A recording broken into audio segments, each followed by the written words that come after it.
جو ایک مؤذن ہے اسے خود دیکھنا چاہیے کہ کیا میرے اندر اخلاص ہے. جو ایک مدرس ہے اسے خود اپنی نیت کو ٹٹولنا چاہیے. اور اسی طرح ایک امام کو خود اپنی نیت کو ٹٹولنا چاہیے اور ڈرنا چاہیے. کیونکہ یہ اس طرح سے حساس معاملہ ہے کہ اگر اس کو باقاعدہ اجرت یا نیت پیسوں کی ہو یا نیت اس میں وہ جو بدل ہے اس کی ہو، تو پھر ظاہر ہے قیامت والے دن تو پھر اللہ سے بندہ کیا مانگ سکتا ہے نا. وہ تو کہے گا کہ آپ نے تو اس پر سارا بدل لے لیا، تو اب میرے پاس کیا لینے کے لیے آئے ہو. تو یہ ایک ڈرنے والی بات ہے اور بہت ہی ڈرنا چاہیے. ہمارے اساتذہ ایک بات فرمایا کرتے تھے، وہ تو خیر طالب علمی کے حوالے سے کہا کرتے تھے، لیکن کچھ استاد استادی کا بھی یہ بات کرتے تھے. طالب علم کے حوالے سے ہمارے اساتذہ یہ بات کہا کرتے تھے کہ دیکھو آپ لوگوں نے جو علم حاصل کیا، ظاہر ہے لوگوں کے صدقات اور زکوٰۃ پہ حاصل کیا.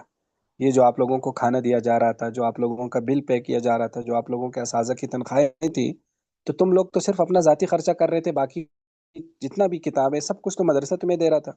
اور ظاہر ہے مدرسے کو کون دے رہا تھا؟ لوگ دے رہے تھے. تو انہوں نے کہا کہ اساتذہ ہمیں یہ فرمایا کرتے تھے کہ یہ عہد کرو کہ مدرسے نے جو 8 سال یا 10 سال یا 12 سال مجھ پہ خرچہ کیا ہے، ایک اندازہ لگا لو کہ اگر اللہ نے مجھے کبھی پیسے دیے تو میں یہ دوبارہ مدرسے کو لوٹاؤں گا تاکہ میری تعلیم میرے ذاتی پیسوں پر ہو. تو اس میں زیادہ ثواب ہے کہ انسان ذاتی پیسوں پر تعلیم کرے.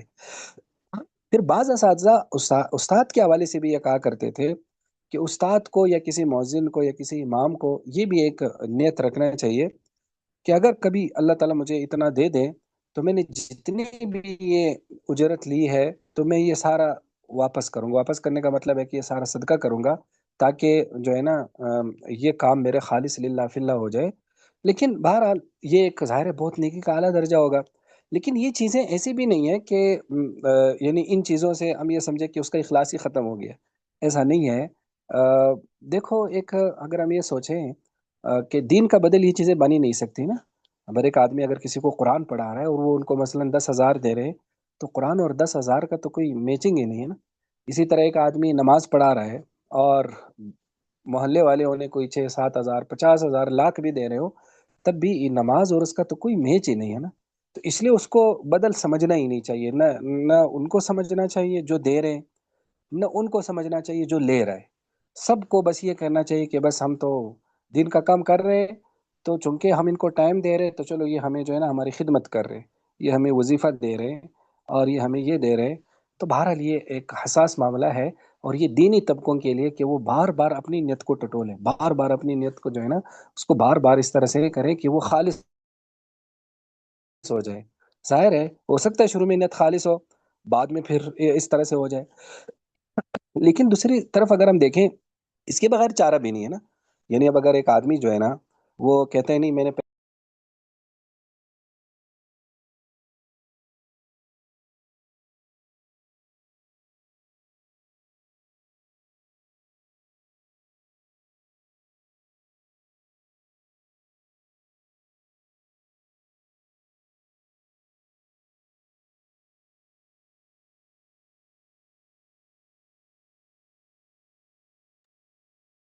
ہاں استاد جی، آپ کی آواز بالکل نہیں آ رہی۔ آواز جی بند ہو آواز گئی آ تھی، رہی ہے؟ اب آ رہی ہے۔ یہ استاد جی آواز اب کہاں سے آئیے، نہیں آئی بیچ میں تھی؟ کافی دیر آواز نہیں آئی۔ اگر کوئی کہتا ہے کہ میں نے پیسے نہیں لینے کہاں سے آخری آخری کون سی بات آپ نے کی تھی؟ آپ کہہ رہے تھے کہ اگر کوئی کہتا ہے کہ میں نے پیسے نہیں لینے۔ جی دیکھو میں آپ کو اصل میں یہ بات پھر کہہ رہا تھا کہ دیکھو انسان کو اپنی نیت ٹٹولنی چاہیے، بس اصل اس میں یہ ہے. اور نہ ان کسی پر فتویٰ لگانا چاہیے کہ اس کے اندر اخلاص نہیں ہے. اور خود یہ ہر انسان کا جو دینی کوئی بھی کام کر رہا ہے، مؤذن ہے، امام ہے، مدرس ہے، تو یہ اس کا اور اللہ کا معاملہ ہے. وہ ان جیسی احادیث کو دیکھ کر ڈرتا رہے. بات سمجھ میں آ گئی یا نہیں آئی اب؟